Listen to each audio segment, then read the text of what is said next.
Congress party అధికారంలోకి రావడానికి ముఖ్య కారణం 6 గ్యారెంటీస్. వాళ్ళు ఇచ్చినటువంటి 6 గ్యారెంటీస్లో భాగంగా ఎక్కువ మట్టుకి మహిళల్ని ఆకర్షించే విధంగా మహాలక్ష్మి పథకం కావచ్చు. అంటే మహాలక్ష్మి పథకంలో భాగంగా ఫ్రీ బస్ సర్వీస్ అనేది ముఖ్యంగా ఉండింది. ఎందుకంటే ఫస్ట్ 2 గ్యారెంటీలు ఏదైనా ఇంప్లిమెంట్ చేసింది కాంగ్రెస్ పార్టీ అధికారంలోకి రాగానే అంటే అవి 2 గ్యారెంటీలు. ఫస్ట్వి అవి ఏంటి అని అంటే బస్కి సంబంధించి ఫ్రీ బస్కి సంబంధించిన గ్యారెంటీ ఒకటి, ఆ తర్వాత 10 లక్షలకు సంబంధించి ఆరోగ్యశ్రీకి సంబంధించిన బీమా కల్పించింది.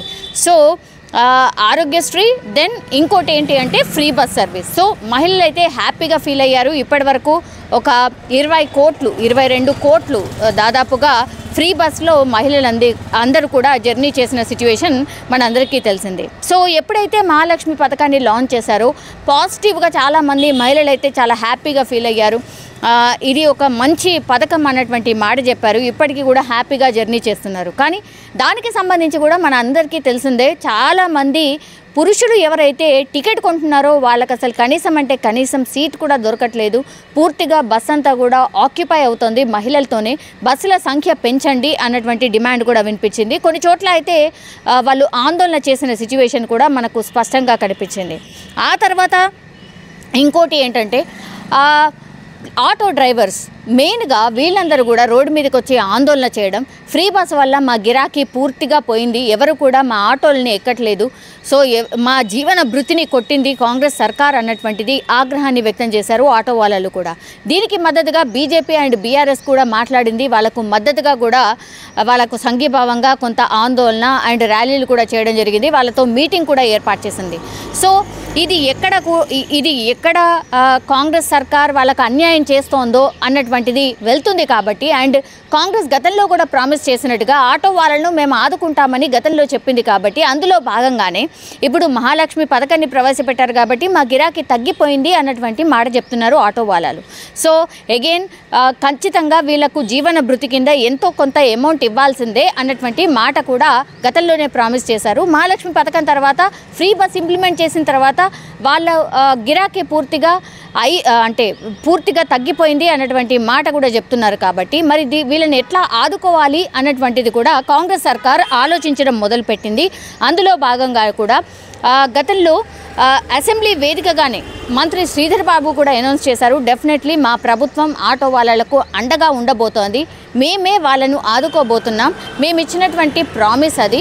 సో మీరెవ్వరు కూడా వేరే పార్టీ వాళ్ళు మీకు మాట్లాడడానికి ఆ హక్కు కూడా లేదు. అంటే గతంలో మీరు పాలించారు, మీరు ఏం చేశారు, మీరు ఏం చేయలేదు, సో మీరు ఏం చేయట్లేదు కాబట్టే మమ్మల్ని ఎన్నుకున్నారు, మేము డెఫినెట్లీ ఆదుకోబోతున్నాం అన్నటువంటిది శ్రీధర్ బాబు డైరెక్ట్గానే అసెంబ్లీ వేదికగా అనౌన్స్ చేసిన పరిస్థితి. ఆ తర్వాత చాలామంది కూడా కొంత ఆందోళన చేశారు. కాబట్టి అప్పుడు పొన్నం ప్రభాకర్ ఎవరైతే మినిస్టర్ ఉన్నారో, ఈ రోడ్ ట్రాన్స్పోర్ట్కి సంబంధించిన మినిస్టర్, ఆయన స్వయంగా ఆటో వాళ్ళని పిలిపించుకోవడం మాట్లాడడం జరిగింది. ఆ తర్వాత వాళ్ళు మీడియా ముఖంగానే పొన్నం ప్రభాకర్ ఒక ప్రామిస్ చేశారు, మేము ఆదుకోబోతున్నాం అన్నటువంటి మాట చెప్పారు. జీవన భృతి కింద మేము 12,000 రూపాయలు పూర్తిగా సంవత్సరానికి మీకు అందించబోతున్నాం అన్నటువంటి ప్రామిస్ చేశారు. అది చేసి కూడా నెల దాటుతోంది, ఇంకా కూడా ఎవరికి అందలేదు అన్నటువంటిది అగైన్ ఇప్పుడు ఆటో వాళ్ళు ఆందోళన వ్యక్తం చేస్తున్నారు. నెల అవుతుంది ప్రామిస్ చేసి, మీరు ఇంకా కూడా ఇంకెప్పుడు ఇంప్లిమెంట్ చేస్తారు, అసలు ఎవరికి ఇంప్లిమెంట్ చేస్తారు అనేది కూడా ఒక క్లారిటీ లేకుండా పోయింది అనే మాట వినిపిస్తోంది. అండ్ ఈ 12,000 కూడా మాకేం సరిపోతుంది, ఇప్పుడు అన్ని ఖర్చులు పెరిగిపోయాయి, గిరాకీ తగ్గిపోయింది, ఇదంతా చేసే కంటే ఫ్రీ బస్ సర్వీస్ అనేది తీసేస్తే మేము కూడా హ్యాపీగా బతుకుతాం అన్నటువంటి మాట కూడా డిమాండ్ కూడా వినిపించడం జరిగింది. సో ఇది 12,000 ఏదైతే మీరు ఇస్తా అంటున్నారో 12,000 రూపాయలు సంవత్సరానికి కాదు, మాకు నెల 12,000 రూపాయలు మీరు ఇవ్వాల్సిందే అన్నటువంటి డిమాండ్ కూడా ఆటో వాళ్ళు పెట్టినటువంటి పరిస్థితి. 12,000 రూపాయలు నెలకి అనేది అయితే ఇంపాసిబుల్ టాస్క్. ఇది 12,000 రూపాయలు సంవత్సరానికి అనేది కూడా కొంత ఇంప్లిమెంట్ చేసే అవకాశం ఉంటుంది. కానీ ఈ 12,000 రూపాయలు మాకు నెలకి ఇవ్వండి అనేటువంటి ఏదైతే డిమాండ్ ఉండిందో అదైతే ఇంపాసిబుల్. సో ఈ 12,000 రూపాయలు ఏదైతే ప్రామిస్ చేసిందో మరి సర్కార్ నెల కింద మినిస్టర్ గారు మాట్లాడారు, ఆ తర్వాత అసెంబ్లీలోనే అనౌన్స్ చేశారు, ఇంకెప్పుడు ఇంప్లిమెంట్ చేస్తారు అన్నటువంటి డిమాండ్ వినిపిస్తోంది ఆటో వాళ్ళ నుంచి. సో ఆటో వాళ్ళు ఒక క్లారిటీ అయితే కావాలి అని కోరుతున్నారు. నెల దాటుతోంది, మీ ప్రామిస్ ఎప్పుడు నెరవేరుస్తారు? మీరు మాటలే చెప్తున్నారు కానీ మీరు ఎప్పుడు దీన్ని సాధ్యం చేయబోతున్నారు? ఎప్పుడు ఈ 12,000 రూపాయలు మా అకౌంట్లో పడబోతున్నాయి? దీని విధి విధానాలు ఏంటి?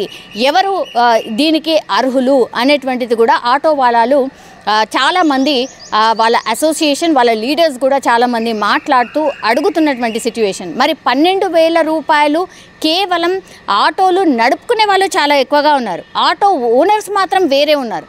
సో ఓనర్స్ ఎవరైతే ఉంటారో ఆటోలు చాలా మటుకు ఒక 20-30 ఆటోలు వాళ్ళు కొనుక్కొని జీవన వృత్తి కింద ఇంత కిరాయికి అన్నటువంటిది ఇస్తూ వేరే వాళ్ళు ఆటో నడపడానికి చాయిస్ ఇస్తూ ఉంటారు. మరి మీరు ఈ 12,000 ఎవరికి ఇవ్వబోతున్నారు? ఓనర్కి ఇస్తారా, లేకపోతే ఆటో నడుపుతూ కష్టపడుతున్న వాళ్ళకి ఇవ్వబోతున్నారా? ఈ క్లారిటీ కూడా చాలామంది ఆటో వాళ్ళు క్వశ్చన్ చేస్తున్నారు. ఆటో ఓనర్లకే ఇచ్చేస్తే మరి మేమేం చేయాలి?